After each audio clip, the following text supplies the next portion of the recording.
Good morning, dear students. Welcome back to my channel. I am your computer science Shweta ma'am. Students, in the last class, we are discussed about certain input devices, right? Already we are discussed keyboard and its types, mouse and its types. So we are discussed about trackball, joystick, touch screen, light pen, scanner devices. Understood? Today, in this session, I want to explain about the devices using optical media. The devices using optical media. So here the direct data entry in short form we called as DDE. Direct data entry refers to enter the data directly into the computer through mission readable source documents ಅಂದರೆ ನಾವಿವತ್ತು ಯಾವುದೇ manual ಡೇಟಾನ ಕಂಪ್ಯೂಟರ್ಗೆ ಕೊಡೋದನ್ನು avoid ಮಾಡಿ so ಡೈರೆಕ್ಟಾಗಿ ನಾವು ಒಂದಷ್ಟು document ಡೇಟಾನ computer understandable ಫಾರ್ಮಲ್ಲಿ ಕೊಡಬಹುದು. So that direct data entry does not require any manual transcription of data from original paper document. ಅಂದರೆ ನಾವು ಯಾವುದೇ ಪೇಪರ್ ಡಾಕ್ಯುಮೆಂಟ್ ಆ ಥರ MS ವರ್ಡನ್ನು ಯೂಸ್ ಮಾಡಿಕೊಂಡು ಟೈಪ್ ಮಾಡುವಂಥ ನೆಸೆಸಿಟಿ ಇಲ್ಲ. ನಮ್ದು ಏನು ಪೇಪರ್ ಡಾಕ್ಯುಮೆಂಟ್ ಇರುತ್ತೋ ಅದನ್ನು ಡೈರೆಕ್ಟಾಗಿ ನಾವು ಮಿಷನ್ಗೆ ಎಂಟ್ರಿ ಮಾಡ್ಬೋದು ಡೇಟಾನ. The DDE devices means direct data entry devices can scan source documents either magnetically or optically to capture data for direct entry into the computer.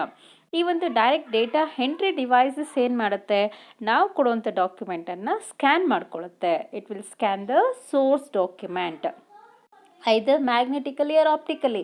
ಅಂದರೆ ಇದು ಮ್ಯಾಗ್ನೆಟಿಕ್ ಆಗಿ ಡೇಟಾನ ಕ್ಯಾಪ್ಚರ್ ಮಾಡ್ಕೋಬೋದು, ಸ್ಕ್ಯಾನ್ ಮಾಡ್ಕೋಬೋದು, ಅಥವಾ ಆಪ್ಟಿಕಲಿ ಕೂಡ ಡೇಟಾನ ಇದು ಸ್ಕ್ಯಾನ್ ಮಾಡ್ಕೋಬೋದು. But it will gives a direct data to the computer. Understood? So there are certain direct data entry devices are there. What are the direct data entry devices nowadays we are using in our computer system means the following devices are comes under DDE categories, or DDE stands for direct data entry categories, or number 1 OMR. OMR stands for optical mark reader. Number 2 OCR. OCR stands for optical character recognition. Number 3 MICR. MICR stands for magnetic ink character recognition. Number 4 barcode reader, and number 5 biometric reader. Then how many devices we are used as direct data entry devices? Totally 5 devices. What are the 5 devices? Number 1 OMR, number 2 OCR, number 3 MICR, number 4 barcode reader, and number 5 biometric reader. Understood? We are discussed one by one. The first one is a OMR. So OMR is a device that reads pencil or pen marks and convert them into computer processable form. So OMR stands for optical mark reader. So this optical mark reader device that reads pen or pencil mark, pen ಅಥವಾ ಪೆನ್ಸಿಲಲ್ಲಿ mark ಮಾಡಿರೋಂಥ ಡೇಟಾನ ಇದು read ಮಾಡ್ಕೊಳ್ಳುತ್ತೆ. Read ಮಾಡಿ ಅದನ್ನು computer ಪ್ರೊಸೆಸಬಲ್ ಫಾರ್ಮ್ಗೆ convert ಮಾಡಿ ಕೊಡುತ್ತೆ. Understand? OCR is a device that reads a pencil or pen marks and it will convert the data into computer processable form. So these types of scanners are normally used in grading objective type test such as the CET conducted by a pre-university board. ಈ ಒಂದು OMR ಡಿವೈಸನ್ನು ಎಲ್ಲಿ use ಮಾಡ್ತಾರೆ ಅಂದರೆ, ಇವತ್ತು CET ಎಕ್ಸಾಮ್ಸನ್ನು conduct ಮಾಡ್ತಿದ್ದಾರೆ pre ಯೂನಿವರ್ಸಿಟಿಯಲ್ಲಿ. So NEET exams, JEE exams, JEE advance exams, understand? ಈ ಎಲ್ಲ ಎಕ್ಸಾಮ್ಸನ್ನು ಕೂಡ ನೀವು ಒಂದು OMR ಶೀಟ್ ಮೇಲೆ ಆನ್ಸರ್ ಮಾಡಬೇಕಾಗುತ್ತೆ. Answer means so they are given multiple choice questions. Understand? ಅಂದರೆ ಕ್ವಶನ್ ಪೇಪರ್ ಇರುತ್ತೆ, ಅದರಲ್ಲಿ 4 ಚಾಯ್ಸಸ್ ಇರುತ್ತೆ. ಆ 4 ಚಾಯ್ಸಸಲ್ಲಿ ಯಾವ ಒಂದು ಕರೆಕ್ಟ್ ಚಾಯ್ಸ್ ಆನ್ಸರ್ ಆಗಿರುತ್ತೋ ಅದನ್ನು ನೀವು ಆ ಕ್ವಶನ್ ನಂಬರ್ಗೆ ಮಾರ್ಕ್ ಮಾಡ್ಬೋದು. ಅರ್ಥ ಆಯ್ತಲ್ಲ? ನೀವು ಮಾಡಿರೋ ಮಾರ್ಕನ್ನು OMR ಡಿವೈಸ್ ರೀಡ್ ಮಾಡ್ಕೊಳುತ್ತೆ. ಅಷ್ಟೇ. ಹಾಗಾಗಿ ಈ ಒಂದು OMR ಸ್ಕ್ಯಾನರ್ಸನ್ನು ನಾವು ಜನರಲಾಗಿ ಎಲ್ಲಿ ಯೂಸ್ ಮಾಡ್ತೀವಿ ಅಂದರೆ, ನಿಮ್ಮ CET OMR ಪೇಪರ್ಸನ್ನು ವ್ಯಾಲ್ಯೂಯೇಷನ್ ಮಾಡಿ ನಿಮ್ಮ ಗ್ರೇಡ್ಸನ್ನು ಕೊಡೋದಕ್ಕೆ OMR ಡಿವೈಸಸನ್ನು ಯೂಸ್ ಮಾಡ್ಕೊಳ್ತಾರೆ. Understood? In these types of exams, The student has to mark the answers to questions on a special scoring sheet. That special scoring sheet we are called as a OMR sheet, by darkening a circle space by a pencil or pen to indicate the correct choice out of various alternatives. Understand? ಅಂದರೆ number of ಆಲ್ಟರ್ನೇಟಿವ್ಸಲ್ಲಿ correct ಚಾಯ್ಸನ್ನು ನೀವು pen ಅಥವಾ ಪೆನ್ಸಿಲಲ್ಲಿ dark ಮಾಡಿರ್ತೀರ. ಆ dark ಮಾಡಿರೋಂಥ ವ್ಯಾಲ್ಯೂಸನ್ನು ನಾವು OMR enter ಶೀಟನ್ನು once computer ಕೊಟ್ಬಿಡ್ತೇವೆ. ಆ ಶೀಟನ್ನು once ಅದು read ಮಾಡ್ಕೊಂಡಿದ್ದ ತಕ್ಷಣ fraction of ಸೆಕೆಂಡ್ಸಲ್ಲಿ ನಿಮ್ಮ ರಿಸಲ್ಟ್ ಬಂದ್ಬಿಡತ್ತೆ. ಅಂದರೆ ನಾವೀಗ 60 ಕ್ವಶನ್ಸನ್ನು ಕೊಟ್ಟಿದ್ದೀವಿ ಎಕ್ಸಾಮಲ್ಲಿ. 60 ಕ್ವಶನ್ಸಲ್ಲಿ ಸ್ಟೂಡೆಂಟ್ ಎಷ್ಟು ಕ್ವಶನ್ಸ್ಗೆ ಕರೆಕ್ಟಾಗಿ ಸೆಲೆಕ್ಟ್ ಮಾಡ್ಕೊಂಡಿದ್ದಾರೆ, ಎಷ್ಟು ಕ್ವಶನ್ಸ್ಗೆ ಕರೆಕ್ಟಾಗಿ ಆಪ್ಷನ್ಸನ್ನು ಸರ್ಕಲ್ ಮಾಡಿದ್ದಾರೆ, ಒಂದು ಕಡೆ ಕೌಂಟ್ ಆಗುತ್ತೆ. ಎಷ್ಟು ಕ್ವಶನ್ಸನ್ನು ಅಟೆಂಡ್ ಮಾಡಿಲ್ಲ ಅದೊಂದು ಕಡೆ ಕೌಂಟ್ ಆಗುತ್ತೆ. ಎಷ್ಟು ಕ್ವಶನ್ಸ್ಗೆ ರಾಂಗ್ ಆನ್ಸರ್ಸನ್ನು ಸೆಲೆಕ್ಟ್ ಮಾಡಿದ್ದಾರೆ ಸ್ಟೂಡೆಂಟ್ಸು ಇದೊಂದು ಕಡೆ ಕೌಂಟ್ ಆಗುತ್ತೆ. ಟೋಟಲ್ ಆಗಿ ನಮಗೆ ಮಾರ್ಕ್ಸ್ ಒಬ್ಟೈನ್ ಆಗುತ್ತೆ. Understand? So, the OMR sheet is a document. That document can be scanned by using OMR device and it will be grading objective type results. Objective type test results. ಅರ್ಥ ಆಯ್ತಲ್ವ ನಿಮಗೆ OMR device ಏನಕ್ಕೆ use ಮಾಡ್ತೀವಿ ಅಂತ? ನಿಮ್ಮ ಕಣ್ಮುಂದೆ ಆ OMR sheets display ಆಗ್ತಿದೆ. ಆ OMR ಶೀಟ್ಸನ್ನು ನೋಡಿ ಅಲ್ಲಿ ಸ್ಟೂಡೆಂಟ್ಸು ಕೆಲವೊಂದು ಮಾರ್ಕ್ ಮಾಡಿದ್ದಾರೆ ಯಾವುದು ಕರೆಕ್ಟ್ ಆನ್ಸರ್ ಅಂತ. ಸೊ ಅದು ಕರೆಕ್ಟ್ ಇರ್ಬೋದು ಅಥವಾ ರಾಂಗ್ ಕೂಡ ಇರ್ಬೋದು. ಬಟ್ ಡಾರ್ಕ್ ಮಾಡೋದು ಹೇಗೆ, ನೀವು ಶೇಡ್ ಮಾಡೋದು ಹೇಗೆ ಅನ್ನೋದಕ್ಕೆ ಬೆಸ್ಟ್ ಅಲ್ಲಿ ಒಂದು ಸ್ಮಾಲ್ ಎಕ್ಸಾಂಪಲ್ OMR ಶೀಟ್ಸನ್ನು ನಾನು ಡಿಸ್ಪ್ಲೇ ಮಾಡಿದ್ದೀನಿ. Understand? Next, direct data entry device is A OCR. OCR stands for Optical Character Recognition. So, the main use of these devices is to recognize alphabetic or numeric character printed on a paper. ಅಂದರೆ ಈ ಒಂದು OCR device ಏನು ಮಾಡುತ್ತೆ, ನಾವು ಈಗ ಆಲ್ಫಾಬೆಟಿಕ್ಕು ಅಥವಾ numerical ಡೇಟಾನ print ಆಗಿರುವಂಥ ಡೇಟಾನ ಒಂದು ಪೇಜ್ ಮೇಲೆ ಪ್ರಿಂಟ್ ಆಗಿರುವಂಥ ಆಲ್ಫಾಬೆಟಿಕ್ ಅಥವಾ ನ್ಯೂಮರಿಕಲ್ ಡೇಟಾನ ರೆಕಗ್ನೈಸ್ ಮಾಡೋದಕ್ಕೆ ಹೆಲ್ಪ್ ಮಾಡುತ್ತೆ. Understood? The main use of this device is to recognize alphabetic or numeric character printed on a paper. So these characters either we are written by using hand or we are type. ಅಂದರೆ ನಾವು ಆ alphabets ಅಥವಾ ನಂಬರ್ಸನ್ನು type ಮಾಡಿ ಕೊಟ್ಟಿರ್ಬೋದು ಅಥವಾ hand return ಮಾಡಿ ಕೂಡ ಕೊಟ್ಟಿರ್ಬೋದು. ಆ ಒಂದು ಕ್ಯಾರೆಕ್ಟರ್ಸನ್ನು ರೆಕಗ್ನೈಸ್ ಮಾಡ್ಕೊಳ್ಳೋದನ್ನು OCR ಡಿವೈಸ್ ಅಂತ ಕರಿತೀವಿ. So this OCR device may be used to recognize certain standard typewritten font, style, size, etc. ಈಗ ನೋಡಿ, ನಮಗೆ ನಾನು ಅಲ್ಲಿ ಕೆಲವೊಂದು ಎಕ್ಸಾಂಪಲ್ಸನ್ನು ನಿಮ್ಗೆ ಡಿಸ್ಪ್ಲೇ ಮಾಡ್ತಿರ್ತೀನಿ. ಸೊ ಡಿಸ್ಪ್ಲೇ ಮಾಡೋದ್ರ ಮೇಲೆ ಅಬ್ಸರ್ವ್ ಮಾಡಿ, ಅಲ್ಲಿ ನಮಗೆ ಕೆಲವೊಂದು ನಂಬರ್ಸನ್ನು ಬಾಕ್ಸ್ ಶೇಪಲ್ಲಿ ಬರೆದಿರ್ತಾರೆ. Understand? For example, best example is our calculator. All the numbers will be printed in the form of 8, 1, 2, 3, 4, 5, 6, 7, 8 ಅಂದರೆ ಎಲ್ಲ ನಂಬರ್ಸು ನಮಗೊಂಥರ ಸ್ವಲ್ಪ ಅಲ್ಲಿ ಬಾಕ್ಸ್ ಶೇಪಲ್ಲೇ ಬರ್ತಾ ಇರುತ್ತೆ. ಸೊ ಅಂಥ ಒಂದು ಕ್ಯಾರೆಕ್ಟರ್ಸನ್ನು, ಅದು ಒಂಥರ ಸ್ಟ್ಯಾಂಡರ್ಡ್ ಫಾರ್ಮೇಟ್ ಕ್ಯಾಲ್ಕುಲೇಟರ್ಸ್ಗೆ, ಅಂಥ ಒಂದು ಫಾಂಟಲ್ಲಿರುವಂಥ ಕ್ಯಾರೆಕ್ಟರ್ಸನ್ನು, ನಂಬರ್ಸನ್ನು ಈ OCR ಡಿವೈಸ್ ಈಸಿಯಾಗಿ ರೆಕಗ್ನೈಸ್ ಮಾಡುತ್ತೆ. Understand? The OCR are used in applications such as credit card ಬಿಲ್ಲಿಂಗಲ್ಲಿ OCRನ್ನು ಯೂಸ್ ಮಾಡ್ತಾರೆ. Reading of pin code numbers in large post office, ಅಂದರೆ ಇವತ್ತು ಪಿನ್ ಕೋಡ್ ನಂಬರ್ಸನ್ನು ರೀಡ್ ಮಾಡೋದಕ್ಕೆ OCR ಡಿವೈಸನ್ನು ಯೂಸ್ ಮಾಡ್ತಾರೆ. ಸಾರ್ಟ್ ಮೇಲ್ಸ್ ಜಿಯೋಗ್ರಫಿಕಲಿ, ಅಂದರೆ ಇವತ್ತು ಪೋಸ್ಟ್ ಆಫೀಸಲ್ಲಿ ನಮಗೆ ನಂಬರ್ ಆಫ್ ಮೇಲ್ಸ್ ಬಂದಿರುತ್ತಲ್ಲ, ಅದನ್ನೆಲ್ಲ ಸಾರ್ಟ್ ಮಾಡೋದಕ್ಕೂ ಕೂಡ OCR ಡಿವೈಸನ್ನು ಯೂಸ್ ಮಾಡ್ಕೊಳ್ತಾರೆ. So the OCR is also used in bank, insurance companies, airlines and some retail companies.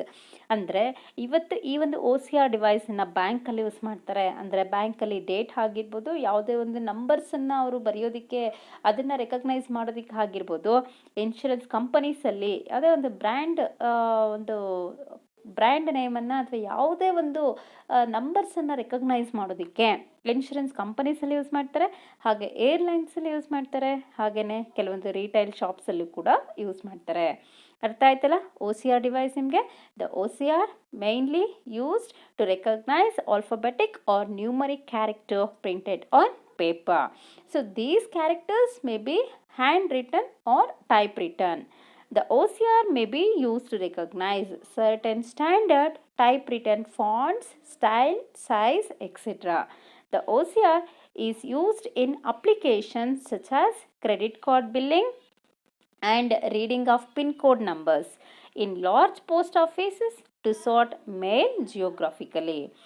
And the OCR is also used in banks, insurance companies, airlines, and some retail shops. Next, direct data entry device we are taken as MICR. We have moved to the MICR device. Full form of MICR? It is a magnetic ink character recognition. Magnetic ink character recognition. So, MICR is a form of character recognition that reads the text printed with magnetically charged ink, determining the shapes of characters by sensing the magnetic charge in the ink and translate these shapes into computer processed format. ಅಂದರೆ MICR ನಮಗೆ ಒಂದು device. ಈ ಒಂದು device ಕ್ಯಾರೆಕ್ಟರ್ಸನ್ನು recognise ಮಾಡುತ್ತೆ. ಯಾವ ಕ್ಯಾರೆಕ್ಟರ್ಸನ್ನು? ಕೆಲವೊಂದು magnetic ಇಂಕನ್ನು ಯೂಸ್ ಮಾಡಿ ಪ್ರಿಂಟ್ ಮಾಡಿರೋವಂಥ ಕ್ಯಾರೆಕ್ಟರ್ಸನ್ನು ಇದು ರೆಕಗ್ನೈಸ್ ಮಾಡುತ್ತೆ. ಯಾವಾಗ ಈ MICR ಡಿವೈಸು ಆ ಮ್ಯಾಗ್ನೆಟಿಕ್ ಇಂಕನ್ನು ರೀಡ್ ಮಾಡೋದಕ್ಕೆ ಸ್ಟಾರ್ಟ್ ಮಾಡುತ್ತೋ, ಅಂದರೆ ಆ ಸೆನ್ಸ್ ರೀಡ್ ಮಾಡೋದಕ್ಕೆ ಸ್ಟಾರ್ಟ್ ಮಾಡುತ್ತೋ, ಆ ಇಂಕನ್ನು ಇದು ಯಾವಾಗ ಟಚ್ ಮಾಡುತ್ತೋ device, automatically the device can get the sensation, then it will translate the charged magnetic charged ink characters to the computer processed format. ಆ ಮ್ಯಾಗ್ನೆಟಿಕ್ ಇಂಕಿಂದ ಪ್ರಿಂಟ್ ಮಾಡಿರುವಂಥ ಕ್ಯಾರೆಕ್ಟರ್ಸನ್ನು ಇದು ಈಸಿಯಾಗಿ ರೀಡ್ ಮಾಡಿ ಕಂಪ್ಯೂಟರ್ ಪ್ರೊಸೆಸಬಲ್ ಫಾರ್ಮ್ಯಾಟ್ಗೆ ಕನ್ವರ್ಟ್ ಮಾಡಿ ಕೊಡುತ್ತೆ. ಅರ್ಥ ಆಯ್ತಲ್ವಾ? It is used in banking sector in processing the cheques that are issued by the customers every day. ಈಗ ನೋಡಿ, ನಾನಲ್ಲಿ ನಿಮಗೆ ಒಂದು ಚೆಕ್ ಪೇಪರನ್ನು ಡಿಸ್ಪ್ಲೇ ಮಾಡ್ತಾ ಇದ್ದೀನಿ. ಆ ಚೆಕ್ ಲಿಸ್ಟಲ್ಲಿ ಏನಿದೆ, below of that checklist certain characters are printed, certain numbers also printed. Understood? I will highlight that is MICR character ink. Magnetic ink or magnetic charged ink can be used to print that letters. So those numbers can be read it by using MICR device. In the banks they were used MICR device. ಅದು ನಮಗೆ ಒಂದು barcode reader ಥರನೇ ಇರುತ್ತೆ. ಇದನ್ನು read ಮಾಡಿದ ತಕ್ಷಣ ಆ check number, ಆ ಅಕೌಂಟ್ ಡೀಟೇಲ್ಸು ಅದೆಲ್ಲ ಕಂಪ್ಯೂಟರ್ ಮಾನಿಟರ್ ಮೇಲೆ ಡಿಸ್ಪ್ಲೇ ಆಗಿಬಿಡುತ್ತೆ ಅವ್ರಿಗೆ. ಸೊ ಚೆಕ್ಕಲ್ಲಿರೋ ಅಮೌಂಟು ವ್ಯಾಲಿಡಾ ಅಲ್ವಾ, ಸೊ ಅದೇನಾದರೂ ಬೌನ್ಸ್ ಆಗುತ್ತಾ ಇಲ್ವಾ, ಎಲ್ಲ ಒಂದು ಡೇಟಾ ಅವ್ರಿಗೆ ಇಮಿಡಿಯೇಟ್ ಫ್ರ್ಯಾಕ್ಷನ್ ಆಫ್ ಸೆಕೆಂಡ್ಸಲ್ಲಿ ಟ್ರಾನ್ಸ್ಲೇಟ್ ಆಗಿಬಿಡುತ್ತೆ ಸಿಸ್ಟಮ್ಗೆ. ಅಂದರೆ MICR ಡಿವೈಸು ಅದು ರೀಡ್ ಮಾಡುವಂಥ ಕ್ಯಾರೆಕ್ಟರ್ಸನ್ನು ಕಂಪ್ಯೂಟರ್ ಪ್ರೊಸೆಸಬಲ್ ಫಾರ್ಮೇಟ್ಗೆ ಕನ್ವರ್ಟ್ ಮಾಡಿ ಡೇಟಾನ ಪಾಸ್ ಮಾಡುತ್ತೆ. ಅಂಡರ್ಸ್ಟ್ಯಾಂಡ್? ಅದಕ್ಕೆ ಬ್ಯಾಂಕ್ಸಲ್ಲಿ ಈ ಚೆಕ್ಸನ್ನು ಇಶ್ಯೂ ಮಾಡೋದಕ್ಕೆ, ಚೆಕ್ಸನ್ನು ಪ್ರೋಸೆಸ್ ಮಾಡೋದಕ್ಕೆ ಅಂತಲೇ ಈ ಡಿವೈಸನ್ನು ಯೂಸ್ ಮಾಡ್ತಾರೆ. In a check the bank code, the branch code and the check number are pre-printed the bottom using magnetic ink. So when a filled check is presented at the banks, the check can be processed using MICR device. ಈಗ ಅರ್ಥ ಆಯ್ತಾ ನಿಮಗೆ? ಆ ಚೆಕ್ಕಲ್ಲಿ ನಮಗೆ branch code ಇರುತ್ತೆ, check number ಇರುತ್ತೆ, ಅದೆಲ್ಲ ನಮಗೆ ಪ್ರಿಂಟೆಡ್ ಆಗಿಬಿಟ್ಟಿರುತ್ತೆ ಬಾಟಮಲ್ಲಿ. ಸೊ ಅದು ಮ್ಯಾಗ್ನೆಟಿಕ್ ಇಂಕನ್ನು ಯೂಸ್ ಮಾಡಿದೆ ಅದು ಪ್ರಿಂಟ್ ಮಾಡಿರ್ತಾರೆ. ಸೊ ಯಾವಾಗ ಆ ಫಿಲ್ಡ್ ಚೆಕ್ಕನ್ನು ಬ್ಯಾಂಕಿಗೆ ಪ್ರೆಸೆಂಟ್ ಮಾಡ್ತಾರೋ ಕಸ್ಟಮರ್ಸು, ಆಗ ಬ್ಯಾಂಕ್ ಅವ್ರು ಏನು ಮಾಡ್ತಾರೆ, MICR ಡಿವೈಸನ್ನು ಯೂಸ್ ಮಾಡಿ ಆ ಚೆಕ್ಕನ್ನು ಪ್ರೋಸೆಸ್ ಮಾಡ್ತಾರೆ. Understand? Next we move to the next direct data entry device has barcode reader. Students, barcode reader you observed in the libraries, certain standard libraries also using the barcode reader. So what is barcode reader means? It is a photoelectric scanner. Barcode reader is a photoelectric scanner that translates the barcode into digital code in a computer processable form. ಅಂದರೆ ಬಾರ್ಕೋಡಲ್ಲಿರುವಂಥ ಡೇಟಾನ digital ಕೋಡ್ಗೆ convert ಮಾಡಿ computer ಪ್ರೋಸೆಸಬಲ್ ಫಾರ್ಮ್ಯಾಟಲ್ಲಿ ಕೊಟ್ಬಿಡುತ್ತೆ. ಅರ್ಥ ಆಯ್ತಲ್ಲ? ನೋಡಿ, ನೀವು ತಗೊಳ್ಳೋವಂಥ ಒಂದು notebooks ಮೇಲೆ, ಅದು ನೋಟ್ಬುಕ್ಸ್ ಇಂದ ಟರ್ಮ್ ಮಾಡಿ ನೋಡಿ, ನಿಮಗೆ ಅಲ್ಲಿ ಬಾರ್ಕೋಡ್ಸ್ ಇರುತ್ತೆ. ಈಗ ಎಕ್ಸಾಂಪಲ್ ತೋರಿಸ್ತಿದ್ದೀನಿ ಕೆಲವೊಂದು ಬಾರ್ಕೋಡ್ಸನ್ನು. ನೀವು ಯಾವುದೇ ನೋಟ್ಬುಕ್ಕನ್ನು ತಗೊಳ್ಳಿ, ಅಲ್ಲಿ ಬಾರ್ಕೋಡ್ಸ್ ಇರುತ್ತೆ. ಅಂಡರ್ಸ್ಟ್ಯಾಂಡ್? ಆ ಬಾರ್ಕೋಡಿಂದ ಕೆಲವೊಂದು ಸೀಕ್ರೆಟ್ ಕೋಡ್ಸನ್ನು ಅವರು ಇಟ್ಟಿರ್ತಾರೆ. ಆ ಸೀಕ್ರೆಟ್ ಕೋಡನ್ನು ರೀಡ್ ಮಾಡೋದಕ್ಕೆ ಈ ಒಂದು ಬಾರ್ಕೋಡ್ ರೀಡರ್ ಡಿವೈಸನ್ನು ಯೂಸ್ ಮಾಡ್ಕೊಳ್ತಾರೆ. ಬಾರ್ಕೋಡ್ ರೀಡರ್ ಏನು ಮಾಡುತ್ತೆ, ಆ ಬಾರ್ ಲೈನ್ಸ್ ಹಿಂದೆ ಇರೋ ಕೋಡನ್ನು ರೀಡ್ ಮಾಡಿ ಡಿಜಿಟಲ್ ಕೋಡ್ಸ್ಗೆ ಟ್ರಾನ್ಸ್ಲೇಟ್ ಮಾಡಿ ಕಂಪ್ಯೂಟರ್ಗೆ ಎಂಟ್ರಿ ಮಾಡುತ್ತೆ. ಅದು ಕಂಪ್ಯೂಟರ್ ಪ್ರೋಸೆಸಬಲ್ ಫಾರ್ಮೆಟ್ಗೆ ಚೇಂಜ್ ಆಗುತ್ತೆ. Understand? A barcode reader is a device which is used to decode barcoded area. ಅಂದರೆ ಆ ಬಾರ್ಕೋಡೆಡ್ ಏರಿಯಾದಲ್ಲಿರುವಂಥ ಕೋಡ್ಸನ್ನು ರೀಡ್ ಮಾಡಿ ಡಿಕೋಡ್ ಮಾಡುತ್ತೆ. A laser beam scans the coded area and records the pattern as input data. ಅಂದರೆ laser beam ಇರುತ್ತೆ ಬಾರ್ಕೋಡಲ್ಲಿ, ಫ್ರಂಟಲ್ಲಿ ನಮಗೆ laser beam ಇರುತ್ತೆ. ಆ ಲೇಸರ್ ಬೀಮ್ ಸ್ಕ್ಯಾನ್ ಮಾಡುತ್ತೆ ಆ ಕೋಡೆಡ್ ಏರಿಯಾನ, ಮತ್ತು ಅದು ರೆಕಾರ್ಡ್ ಮಾಡ್ಕೊಳುತ್ತೆ ಅದರ ಪ್ಯಾಟ್ರನನ್ನು. ಹಾಗೆ ಅದನ್ನು ಇನ್ಪುಟ್ ಆಗಿ ಸಿಸ್ಟಮ್ಗೆ ಕೊಡುತ್ತೆ. ಅಂಡರ್ಸ್ಟ್ಯಾಂಡ್? ದ ಲಿಂಕ್ಡ್ ಕಂಪ್ಯೂಟರ್, ಯಾವ ಕಂಪ್ಯೂಟರ್ಗೆ ಬಾರ್ಕೋಡನ್ನು ನಾವು ಲಿಂಕ್ ಮಾಡಿರ್ತೀವಿ, ಕನೆಕ್ಟ್ ಮಾಡಿರ್ತೀವೋ, ವೈರಿಂದ ಬಾರ್ಕೋಡನ್ನು ಕನೆಕ್ಟ್ ಮಾಡಿರ್ತೀವಿ ಕಂಪ್ಯೂಟರ್ಗೆ. ಸೊ ಯಾವ ಬಾರ್ಕೋಡನ್ನು ಯಾವ ಕಂಪ್ಯೂಟರ್ಗೆ ಕನೆಕ್ಟ್ ಮಾಡಿರ್ತೀವೋ ಆ ಕಂಪ್ಯೂಟರಲ್ಲಿ ಆ ಪ್ರಾಡಕ್ಟ್ ಬಗ್ಗೆ ಇರೋವಂಥ ರಿಮೈನಿಂಗ್ ಎಲ್ಲ ಇನ್ಫಾರ್ಮೇಷನ್ನು ಕೂಡ ಬಂದ್ಬಿಡತ್ತೆ. Understand? All the remaining information then uses this data. Understand? ಅರ್ಥ ಆಯ್ತಾ ನಿಮಗೆ ಬಾರ್ಕೋಡ್ ರೀಡರು?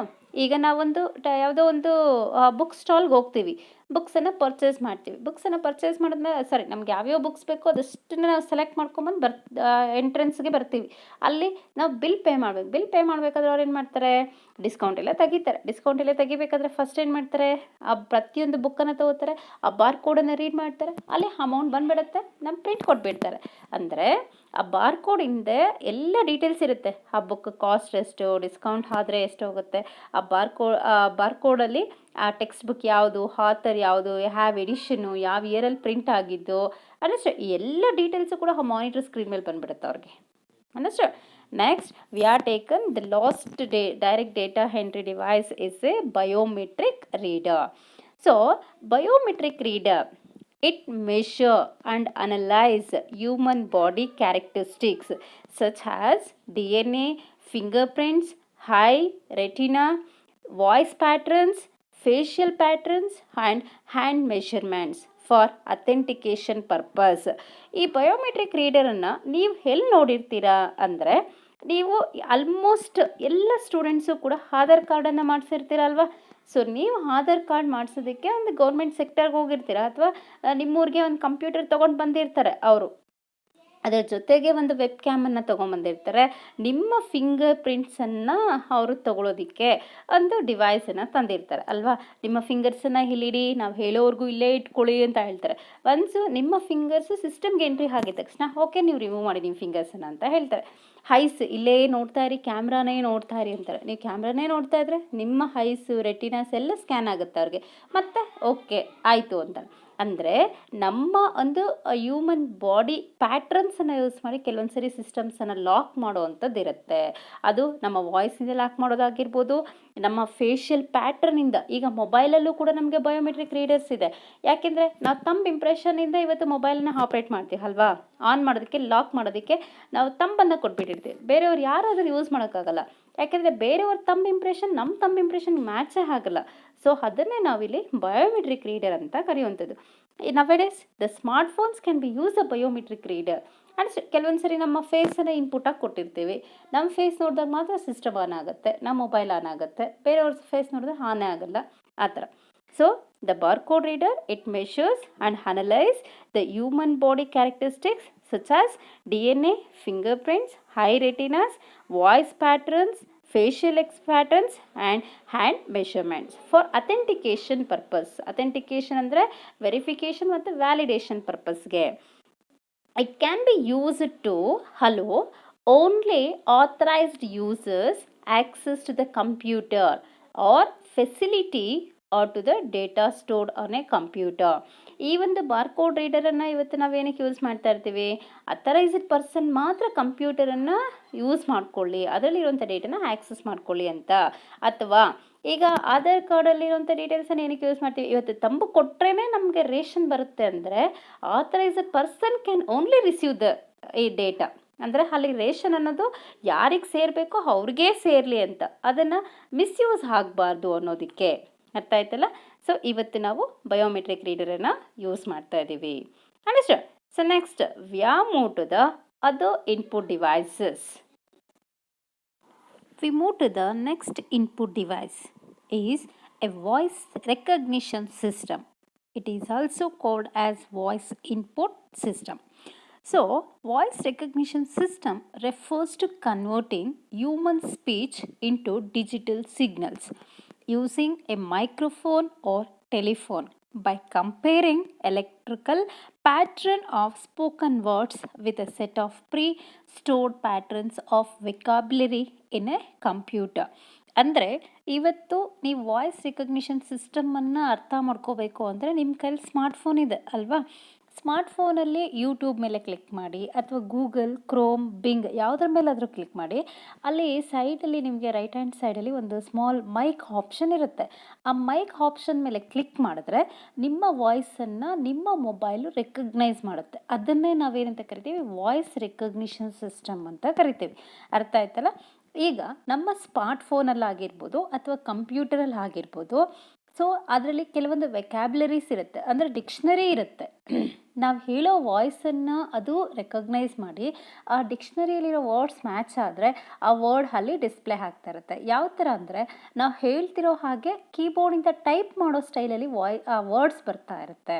ಅಷ್ಟು ಇದನ್ನೇ ನಾವು ವಾಯ್ಸ್ ರೆಕಗ್ನಿಷನ್ ಸಿಸ್ಟಮ್ ಅಂತ ಕರಿತೀವಿ.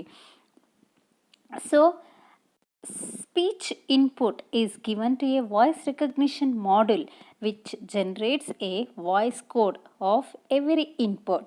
ಅಂದರೆ ನಾವು ಸ್ಪೀಚ್ ಇನ್ಪುಟ್ಟನ್ನು ಕೊಟ್ಟರೆ ನಮ್ಮ ಸ್ಪೀಚನ್ನು ರೆಕಗ್ನೈಸ್ ಮಾಡಿಕೊಂಡು ಅದನ್ನು ನಮಗೆ ವಾಯ್ಸ್ ಕೋಡ್ ಆಗಿ ಜನ್ರೇಟ್ ಮಾಡ್ತಾ ಹೋಗುತ್ತೆ. The system software recognizes the input in a manner similar to the case when the input comes from the keyboard. ಅಂದರೆ ನಮ್ಮ ಇವತ್ತು ಸಿಸ್ಟಮ್ ಸಾಫ್ಟ್ವೇರ್ ಯಾವ ಥರ ಇದೆ ಅಂದರೆ ನಮ್ಮ ವಾಯ್ಸನ್ನು ರೆಕಗ್ನೈಸ್ ಮಾಡಿಕೊಂಡು ಅದನ್ನು ಕೀಬೋರ್ಡಿಂದ ಲೆಟರ್ಸನ್ನು ಟೈಪ್ ಮಾಡೋ ಸ್ಟೈಲಲ್ಲಿ ನಮಗೆ ಮಾನಿಟರ್ ಸ್ಕ್ರೀನ್ ಮೇಲೆ ತಲುಪಿಸ್ತಾ ಇರುತ್ತೆ. ಅಷ್ಟು ಇವತ್ತು ನೀವು ನೋಡಿದ್ದೀರ ಸ್ಮಾರ್ಟ್ಫೋನ್ಸಲ್ಲಿ ನಾವು ಕನ್ನಡ ಟೈಪಿಂಗನ್ನು ಇನ್ಸ್ಟಾಲ್ ಮಾಡ್ಕೋಬೋದು, ಇಂಗ್ಲೀಷ್ ಟೈಪಿಂಗನ್ನು ಇನ್ಸ್ಟಾಲ್ ಮಾಡ್ಕೋದು. ಈ ಕನ್ನಡ ಟೈಪಿಂಗ್ ಮತ್ತು ಇಂಗ್ಲೀಷ್ ಟೈಪಿಂಗಲ್ಲಿ ನಾವು ವಾಯ್ಸನ್ನು ಇನ್ಪುಟ್ ಆಗಿ ಕೊಡ್ತಾ ಇದ್ದರೆ ನಮಗಲ್ಲಿ ಸೆಂಟೆನ್ಸ್ ಫಾರ್ಮೇಷನ್ ಆಗ್ತಾ ಇರುತ್ತೆ. ಅಷ್ಟು ಅದು ಆಪ್ಷನ್ಸ್ ಕೂಡ ಕೊಡುತ್ತೆ. ನಮ್ಮ ವಾಯ್ಸನ್ನು ರೆಕಗ್ನೈಸ್ ಮಾಡಿರೋದ್ರಲ್ಲಿ ಯಾವ ಸೆಂಟೆನ್ಸ್ ಕರೆಕ್ಟಾಗಿದೆಯೋ ನಾವು ಅದನ್ನು ಸೆಲೆಕ್ಟ್ ಮಾಡ್ಕೋಬೋದು. ಅರ್ಥ ಆಯ್ತಲ್ಲ? ಅಂದರೆ ಇವತ್ತು ನಾವು ಕೀಬೋರ್ಡನ್ನು ಯೂಸ್ ಮಾಡಿ ಡೇಟಾನ ಇನ್ಪುಟ್ ಆಗಿ ಕೊಡಬೇಕು ಅಂತ ಏನಿಲ್ಲ.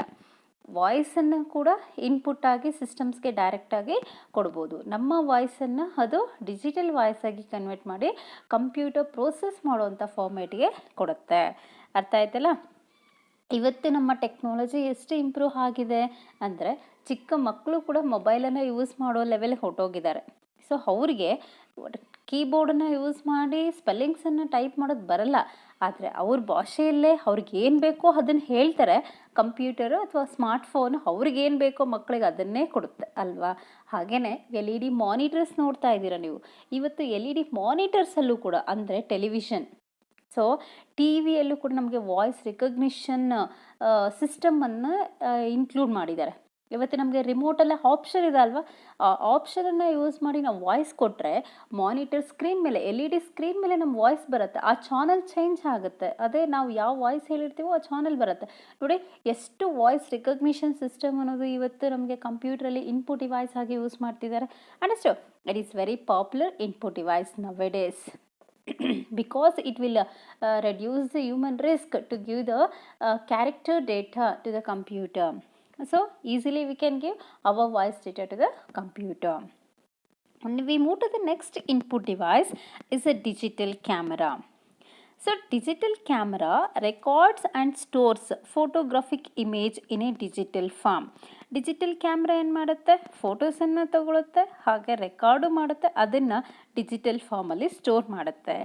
A digital camera the print of an image can be taken immediately as soon you get back to your computer. ಇವತ್ತು ಡಿಜಿಟಲ್ ಕ್ಯಾಮ್ರಾಸ್ ಎಷ್ಟು ಬೇಗ ಇಮೇಜನ್ನು ಕ್ಯಾಪ್ಚರ್ ಮಾಡಿ ಪ್ರಿಂಟ್ ಕೊಡುತ್ತೆ, ಎಷ್ಟು ಬೇಗ ನಾವು ಅದನ್ನು ಕಂಪ್ಯೂಟರ್ಗೆ ವಾಪಸ್ ತಗೋಬೋದು ಅಂದರೆ, ಈಗ ನೀವು ಟೂರಿಸಮ್ ಪ್ಲೇಸಸ್ಗೆ ಹೋಗ್ತೀರಾ. ಟೂರಿಸಮ್ ಪ್ಲೇಸಸ್ಗೆ ಹೋದರೆ ಅಲ್ಲಿ ಕೆಲವರು ಕ್ಯಾಮ್ರಾಮೆನ್ಸ್ ಇರ್ತಾರೆ. ಅವ್ರೇನು ಮಾಡ್ತಾರೆ, ನೋಡಿ ಸರ್ ಲೊಕೇಶನ್ ತುಂಬ ಚೆನ್ನಾಗಿದೆ, ಫೋಟೋ ಹಿಡಿಸ್ಕೊಳ್ಳಿ, ಇಮಿಡಿಯೇಟಾಗಿ ಇಲ್ಲೇ ಫೋಟೋ ಕೊಟ್ಬಿಡ್ತೀವಿ. ಒಂದು ಫೋಟೋಗೆ ಒಂದು 100 ರುಪೀಸ್ ಆಗುತ್ತೆ ಅಷ್ಟೇ. ತುಂಬ ಕ್ಲಾರಿಟಿ ಇರುತ್ತೆ, ಕಲರ್ಫುಲ್ಲಾಗಿರುತ್ತೆ. ನೀವು ಫ್ಯಾಮಿಲಿ ಎಲ್ಲ ಕೊಡ್ತೀವಿ ಸರ್ ನಾವು ಫೋಟೋ ಅಂತ ಬರ್ತಾರೆ. ಅಂದರೆ ಅವರು ಡಿಜಿಟಲ್ ಕ್ಯಾಮ್ರಾಸನ್ನು ಯೂಸ್ ಮಾಡ್ತಿರ್ತಾರೆ. ಆಲ್ಮೋಸ್ಟ್ ನಾವೆಲ್ಲ ಯೂಸ್ ಮಾಡೋದು ಡಿಜಿಟಲ್ ಕ್ಯಾಮ್ರಾಸೇ. ನಮ್ಮ ಸ್ಮಾರ್ಟ್ ಫೋನಲ್ಲಿರುವಂಥ ಕ್ಯಾಮ್ರಾ ಕೂಡ ಡಿಜಿಟಲ್ ಕ್ಯಾಮ್ರಾನೇ. ಸೊ ಅದು ಎಷ್ಟು ಫಾಸ್ಟಾಗಿ ನಮ್ಮ ಫೋಟೋನ ಕ್ಯಾಪ್ಚರ್ ಮಾಡಿ ಕೊಡುತ್ತೆ ಅಂದರೆ, ಅವನೇನು ನಮ್ಮಿಂದನೇ ಇರ್ತಾನೆ, ಫೋಟೋ ತೆಗಿತಾನೆ, ಹಾಗೆ ಹಾಗೆ ಪ್ರಿಂಟಾಗಿ ಕೊಟ್ಬಿಡ್ತಾರೆ. ಅಂದರೆ ಒಂದು 2-3 ಮಿನಿಟ್ಸಲ್ಲಿ ಪ್ರೋಸೆಸ್ ಆಗೋಗುತ್ತೆ. ಅಂಡರ್ಸ್ಟ್ಯಾಂಡ್? ಸೊ ಅದನ್ನು ನಾವು ಡಿಜಿಟಲ್ ಕ್ಯಾಮ್ರಾಸಲ್ಲಿ ಮಾಡ್ಬೋದು. The digital cameras contains removable storage media. Digital ಕ್ಯಾಮ್ರಾದಲ್ಲಿ ನಮಗೆ ಇವತ್ತು ರಿಮೂವಬಲ್ ಸ್ಟೋರೇಜ್ ಮೀಡಿಯಾ ಇದೆ. ಅಂದರೆ ನಾವು ಪೆನ್ ಡ್ರೈವ್ಸನ್ನು, SD ಕಾರ್ಡ್ಸನ್ನು, ಸ್ಮಾರ್ಟ್ ಕಾರ್ಡ್ಸನ್ನು, ಮೆಮೊರಿ ಕಾರ್ಡ್ಸನ್ನು ಹಾಕ್ಬೋದು. ಯಾಕಂದರೆ ಡಿಜಿಟಲ್ ಕ್ಯಾಮ್ರಾದಲ್ಲಿರುವಂಥ ಫೋಟೋಸನ್ನು ಕಾಪಿ ಮಾಡ್ಕೊಳ್ಳೋದಕ್ಕೆ. And some built in memory.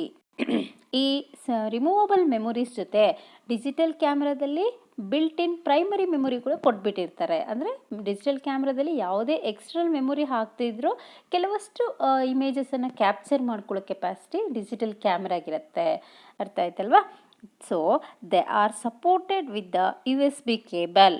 ನಾವು ಸ್ಮಾರ್ಟ್ ಕಾರ್ಡ್ಸ್ ಒಂದು SD ಕಾರ್ಡನ್ನು ಹಾಕೋಕ್ಕೆ, ಮೆಮೊರಿ ಕಾರ್ಡ್ಸನ್ನು ಹಾಕೋಕ್ಕೆ, ಪೆನ್ ಡ್ರೈವ್ಸನ್ನು ಹಾಕೋಕ್ಕೆ ಡಿಜಿಟಲ್ ಕ್ಯಾಮ್ರಾದಲ್ಲಿ ನಮಗೆ USB ಪೋರ್ಟ್ ಇರುತ್ತೆ. ಆ USB ಕೇಬಲಿಂದ ನಾವು ಈ ಒಂದು ರಿಮೂವಬಲ್ ಸ್ಟೋರೇಜ್ ಮೀಡಿಯಾಸನ್ನು ಕನೆಕ್ಟ್ ಮಾಡಿ ಡೇಟಾಸನ್ನು ಅದರಲ್ಲಿ ಸ್ಟೋರ್ ಮಾಡ್ಕೋಬೋದು. It's been be connected to the computer. So the digital cameras can be connected to the computer through USB device. ನೋಡಿ, ಇವತ್ತು ಡಿಜಿಟಲ್ ಕ್ಯಾಮ್ರಾಸನ್ನು ಕಂಪ್ಯೂಟರ್ ಕೂಡ ಕನೆಕ್ಟ್ ಮಾಡ್ತೀವಿ USB ಕೇಬಲ್ಸನ್ನೇ ಯೂಸ್ ಮಾಡಿ. And the image can be downloaded. Digital ಕ್ಯಾಮ್ರಾದಲ್ಲಿರೋ ಇಮೇಜನ್ನು ನಮ್ಮ ಕಂಪ್ಯೂಟರ್ಗೆ ಡೌನ್ಲೋಡ್ ಮಾಡ್ಕೊಳ್ತೀವಿ. So once our digital camera image we are taken in the computer, so we are delete the data or photos in the digital camera because we are free that memory space in a camera. Again we are take some other photos. Understand? Memory fill ಆದರೆ ನಮ್ಮ photo store ಆಗಲ್ಲ ಅಲ್ವಾ? ಅದಕ್ಕೆ ಕಂಪ್ಯೂಟರ್ಗೆ ಡೇಟಾನ ನಾವು store ಮಾಡಿಕೊಂಡು digital ಕ್ಯಾಮ್ರಾದಲ್ಲಿ delete ಮಾಡಿಕೊಂಡು ಸೇಮ್ ಮೆಮೊರಿ ಸ್ಪೇಸನ್ನು ಫರ್ದರ್ ಫೋಟೋಸ್ ತೆಗೆಯೋದಕ್ಕೆ ಯೂಸ್ ಮಾಡ್ಕೊಳ್ತೀವಿ. One factor affecting digital camera that is quality. Digital ಕ್ಯಾಮ್ರಾದಲ್ಲಿ ಇವತ್ತು ಕ್ವಾಲಿಟಿ ಇದೆ. So this quality is the number of pixels. The quality depends on number of pixels. So how we are measure the number of pixels means by using mega pixels or millions of pixels. ಅಂದರೆ ಇವತ್ತು ನಾವು digital ಕ್ಯಾಮ್ರಾಸನ್ನು ಯಾಕೆ use ಮಾಡ್ತಾ ಇದ್ದೀವಿ ಅಂದರೆ ಅದರಲ್ಲಿ ನಮಗೆ quality ಚೆನ್ನಾಗಿದೆ, ಇಮೇಜ್ ಕ್ವಾಲಿಟಿ ಇರುತ್ತೆ. ಯಾಕೆ ಅದರಲ್ಲಿ ಇಮೇಜ್ ಕ್ವಾಲಿಟಿ ಬರುತ್ತೆ ಅಂದರೆ ಆ ಪಿಕ್ಸೆಲ್ಸು ಜಾಸ್ತಿ ಇರುತ್ತೆ. ಎಲ್ಲಿ ಯಾವ ಕ್ಯಾಮ್ರಾದಲ್ಲಿ ನಮಗೆ ಮೆಗಾ ಪಿಕ್ಸೆಲ್ಸ್ ಇರುತ್ತೋ ಅಥವಾ ಮಿಲಿಯನ್ ಪಿಕ್ಸೆಲ್ಸ್ ಇರುತ್ತೋ ಅಲ್ಲಿ ನಮಗೆ ಇಮೇಜ್ ಕ್ಲಾರಿಟಿ ಚೆನ್ನಾಗಿರುತ್ತೆ. Understand? So it is used to store the data for each image. ಸೊ ಈ ಒಂದು ಪಿಕ್ಸೆಲ್ಸನ್ನು ನಾವು ಡೇಟಾನ ಇಮೇಜನ್ನು ಸ್ಟೋರ್ ಮಾಡೋದಕ್ಕೆ ಯೂಸ್ ಮಾಡ್ತಾರೆ ಕ್ಯಾಮ್ರಾಸಲ್ಲಿ. Today's cameras are typically between 6 to 20 megapixels. ನೋಡಿ, ಇವತ್ತು ನೀವು ಮೊಬೈಲಲ್ಲಿ ಕ್ಯಾಮ್ರಾ ಯಾವ ರೇಂಜಲ್ಲಿದೆ ಅಂದರೆ ಎಲ್ಲರೂ ಹೇಳ್ತಾರೆ 6 ಮೆಗಾಪಿಕ್ಸೆಲ್ಸ್ ಇದೆ, 8 ಮೆಗಾಪಿಕ್ಸೆಲ್ಸ್ ಇದೆ, 10 ಮೆಗಾಪಿಕ್ಸೆಲ್ಸ್ ಇದೆ ಅಂತ. So pixel is nothing but A quality of the image. So ಎಷ್ಟು ನಮಗೆ ಪಿಕ್ಸೆಲ್ ರೇಟ್ ಜಾಸ್ತಿ ಇರುತ್ತೋ ಇಮೇಜ್ ಕ್ವಾಲಿಟಿ ಕೂಡ ಅಷ್ಟೇ ಜಾಸ್ತಿ ಇರುತ್ತೆ. ಅರ್ಥ ಆಯ್ತಲ್ವ? ಡಿಜಿಟಲ್ ಕ್ಯಾಮ್ರಾಸ್ ನಿಮಗೆ ಈ ಒಂದು ಡಿಜಿಟಲ್ ಕ್ಯಾಮ್ರಾಸನ್ನು ನಾವು ಸಿಸ್ಟಮ್ಗೆ ಇನ್ಪುಟ್ಸ್ ಡಿವೈಸ್ ಆಗಿ ಯೂಸ್ ಮಾಡ್ಕೊಳ್ತೀವಿ ಇಮೇಜ್ ಡೇಟನ್ನು ಕೊಡೋದಕ್ಕೆ. ಅಥವಾ ವೀಡಿಯೋಸನ್ನು ಕೂಡ ನಾವು ಸಿಸ್ಟಮ್ಗೆ ಇನ್ಪುಟ್ ಆಗಿ ಕೊಡ್ಬೋದು. Next, the last input device V are taken as A smart cards. A smart card is A plastic card about the size of 3 inches by 2 inches with an embedded microchip that can be loaded with data. Use it for telephone calling, electronic cash payments and other applications, and then periodically refreshed for additional use. ಇವತ್ತು smart card ನಾವು plastic card, ಈ plastic card ನಿಮ್ಮ ID card ಅಷ್ಟು ಸೈಜಲ್ಲಿರುತ್ತೆ. So 3 inches by 2 inches ಇರುತ್ತೆ. ಈ ಒಂದು smart ಕಾರ್ಡಲ್ಲಿ ಮೈಕ್ರೋಚಿಪ್ಪನ್ನು ಎಂಬೆಡೆಡ್ ಮಾಡಿರ್ತಾರೆ, ಇನ್ಸರ್ಟ್ ಮಾಡಿರ್ತಾರೆ. ಇದು ಒಂದಷ್ಟು ಡೇಟಾನ ಸ್ಟೋರ್ ಮಾಡ್ಕೊಳ್ಳೋ ಕೆಪಾಸಿಟಿ ಹೊಂದಿರುತ್ತೆ. ಈ ಒಂದು ಸ್ಮಾರ್ಟ್ ಕಾರ್ಡ್ಸನ್ನು ಇವತ್ತು ಟೆಲಿಫೋನ್ ಕಾಲ್ ಮಾಡೋದಕ್ಕೆ ಯೂಸ್ ಮಾಡ್ಬೋದು. To make a call using smart cards. Electronic cash ಪೇಮೆಂಟ್ಸಲ್ಲಿ ಅಂದರೆ ಡಿಜಿಟಲ್ ಕ್ಯಾಶ್ ಪೇಮೆಂಟ್ಸಲ್ಲಿ ಈ ಕಾರ್ಡ್ಸನ್ನು ಯೂಸ್ ಮಾಡ್ಬೋದು. ಕೆಲವೊಂದು ಅಪ್ಲಿಕೇಶನ್ಸಲ್ಲೂ ಕೂಡ ಈ ಕಾರ್ಡ್ಸನ್ನು ಯೂಸ್ ಮಾಡ್ತಾರೆ. A smart card is a credit card sized piece of plastic. Credit card ಸೈಜಲ್ಲೇ ಇರುತ್ತೆ. ಆದರೆ ನಮ್ಗೆ ಇವಾಗ ATM ಕಾರ್ಡ್ ಇದೆಯಲ್ಲ, ಆ ATM ಕಾರ್ಡ್ ಸೈಜಲ್ಲೇ ಇರುತ್ತೆ ಸ್ಮಾರ್ಟ್ ಕಾರ್ಡು ಕೂಡ. That computer circulatory and components typically A processor, memory and storage. ಈ ಒಂದು ಸ್ಮಾರ್ಟ್ ಕಾರ್ಡನ್ನು ಕಂಪ್ಯೂಟರ್ ಕಾಂಪೊನೆಂಟ್ಸಲ್ಲೇ ಯೂಸ್ ಮಾಡ್ತೀವಿ, ಪ್ರೊಸೆಸರಲ್ಲಿ, ಮೆಮೊರಿ ಮತ್ತು ಸ್ಟೋರೇಜಲ್ಲಿ. So the smart cards today store a relatively small amount of data. ಯಾಕಂದರೆ ನಾವು ಇದರಲ್ಲಿ ಒಂದು ಮೈಕ್ರೋಚಿಪ್ಪನ್ನು ಇನ್ಸರ್ಟ್ ಮಾಡ್ತಾರೆ ಅಂತ ಹೇಳಿದ್ವಿ. ಆ ಮೈಕ್ರೋಚಿಪ್ಪಲ್ಲಿ ಒಂದಷ್ಟು ಡೇಟಾನ ಸ್ಟೋರ್ ಮಾಡ್ಕೊಳ್ಳೋ ಸ್ಮಾಲ್ ಅಮೌಂಟ್ ಆಫ್ ಮೆಮೊರಿ ಇರುತ್ತೆ. ಎಷ್ಟಿರುತ್ತೆ ಅಂದರೆ it is less than 64 KB. 64 KB ಇರಬಹುದು, ಅದಕ್ಕಿಂತ ಕಡಿಮೆ ಮೆಮೊರಿ ಸ್ಪೇಸು ಈ ಸ್ಮಾರ್ಟ್ ಕಾರ್ಡ್ಸಲ್ಲಿರುತ್ತೆ. And it can be used for payment and identification purpose. ನೋಡಿ, ಇವತ್ತು ಸ್ಟೂಡೆಂಟ್ಸ್ಗೆ ಸ್ಮಾರ್ಟ್ ಕಾರ್ಡ್ಸನ್ನು ಇಶ್ಯೂ ಮಾಡ್ತಾರೆ. ಸ್ಟೂಡೆಂಟ್ಸ್ಗೆ ಸ್ಮಾರ್ಟ್ ಕಾರ್ಡನ್ನು ಇಶ್ಯೂ ಮಾಡಿದಾಗ ಆ ಸ್ಮಾರ್ಟ್ ಕಾರ್ಡಲ್ಲಿ ಮೈಕ್ರೋಚಿಪ್ ಇರುತ್ತೆ. ಒನ್ಸ್ ಸ್ಟೂಡೆಂಟ್ ಕಾಲೇಜ್ ಒಳಗಡೆ ಎಂಟ್ರಿ ಆಗಿದ್ದಾರೆ ಅಂದರೆ ಆ ಮೈಕ್ರೋಚಿಪ್ಪಿಂದ ಸ್ಟೂಡೆಂಟ್ ಡೀಟೇಲ್ಸು ಕಾಲೇಜಲ್ಲಿ ಬರುತ್ತೆ. ಅಟೆಂಡೆನ್ಸ್ ಆಗಿರ್ಬೋದು, ಆ ಸ್ಟೂಡೆಂಟ್ ನೇಮ್ ಆಗಿರ್ಬೋದು, ಅವರ ಲೈಬ್ರರಿ ಬುಕ್ಸ್ ಡೀಟೇಲ್ಸ್ ಆಗಿರ್ಬೋದು, ಆ ಸ್ಟೂಡೆಂಟ್ ಫೀಸ್ ಸ್ಟ್ರಕ್ಚರ್ ಆಗಿರ್ಬೋದು, ಅವರ ಪೇರೆಂಟ್ಸ್ ಅಡ್ರೆಸ್ ಆಗಿರ್ಬೋದು. ಅಂಡ್ ಒಂದು ಸ್ಟೂಡೆಂಟ್ ಕಂಪ್ಲೀಟ್ ಇನ್ಫಾರ್ಮೇಷನ್ನು ಆ ID ಕಾರ್ಡಿಂದ ರಿಸೀವ್ ಮಾಡ್ಕೋಬೋದು. ID ಕಾರ್ಡನ್ನು ನಾವು ಸ್ಮಾರ್ಟ್ ಕಾರ್ಡ್ಸ್ ಅಂತ ಕರಿತೀವಿ. So once they are issue the smart cards to students, so that smart cards helps to retrieve the student information as an input to the system. The smart cards can be used to pay bills, buy products, make phone calls, get your results, and a number of purposes. The electronic card reader are installed at a manner of stores, restaurants, banks, and so on. ಅಂದರೆ ಇವತ್ತು smart ಕಾರ್ಡ್ಸನ್ನು ಬಿಲ್ಸನ್ನು pay ಮಾಡೋದಕ್ಕೆ use ಮಾಡ್ತೀವಿ, ಪ್ರಾಡಕ್ಟ್ಸನ್ನು by ಮಾಡೋದಕ್ಕೆ use ಮಾಡ್ತೀವಿ, ಕಾಲ್ಸನ್ನು ಮಾಡೋದಕ್ಕೆ use ಮಾಡ್ತೀವಿ, ನಮ್ಮ ರಿಸಲ್ಟ್ಸನ್ನು ನೋಡಬೇಕಾದ್ರೂ ಕೂಡ ಸ್ಮಾರ್ಟ್ ಕಾರ್ಡ್ಸನ್ನು ಯೂಸ್ ಮಾಡ್ತೀವಿ. ಹಾಗೆ ನಂಬರ್ ಆಫ್ ಪರ್ಪಸ್ಗೆ ಇವತ್ತು ಸ್ಮಾರ್ಟ್ ಕಾರ್ಡ್ಸ್ ಯೂಸ್ ಆಗ್ತಿದೆ. The electronic card reader is installed. Electronic card ರೀಡರನ್ನು ಇನ್ಸ್ಟಾಲ್ ಮಾಡ್ತೀವಿ. ಈ ಎಲೆಕ್ಟ್ರಾನಿಕ್ ಕಾರ್ಡ್ ರೀಡರ್ ಇರುವಂಥ ಸ್ಮಾರ್ಟ್ ಕಾರ್ಡ್ಸನ್ನು ಇವತ್ತು ಸ್ಟೋರಲ್ಲಿ ಯೂಸ್ ಮಾಡ್ತಾರೆ, ರೆಸ್ಟೋರೆಂಟ್ಸಲ್ಲಿ ಯೂಸ್ ಮಾಡ್ತಾರೆ, ಬ್ಯಾಂಕ್ಸಲ್ಲೂ ಕೂಡ ಯೂಸ್ ಮಾಡ್ತಾರೆ. ಹಾಗೆ ಕೆಲವೊಂದು ಸಿಸ್ಟಮ್ ಅಪ್ಲಿಕೇಶನ್ಸಲ್ಲೂ ಕೂಡ ಈ ಸ್ಮಾರ್ಟ್ ಕಾರ್ಡ್ಸನ್ನು ಯೂಸ್ ಮಾಡ್ತಾರೆ. Understand students? ನೋಡಿದ್ರಲ್ಲ, ಇದಿಷ್ಟು ಇನ್ಪುಟ್ ಡಿವೈಸಸ್ ಆಗಿ ನಾವತ್ತು ಕಂಪ್ಯೂಟರ್ ಸಿಸ್ಟಮಲ್ಲಿ ಯೂಸ್ ಮಾಡ್ತೀವಿ. So just we are recall what all the input devices we are discussed from this in this chapter. Means the first input device we are taken as a keyboard, next second input device is a mouse, third one is a trackball, fourth one joystick, fifth one touch screen, sixth one light pen, seventh one scanner, eighth one is a devices using optical media.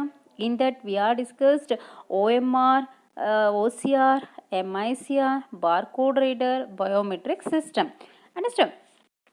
Next, ninth one is a voice recognition system, 10th one is a digital camera, 11th one is a smart card. So totally we are discussed 11 input devices. Artha aithalva? In the next class I will explain output devices. What are all the output devices can be used in a computer system? That can be we are explained in the next classes. Okay, thank you students.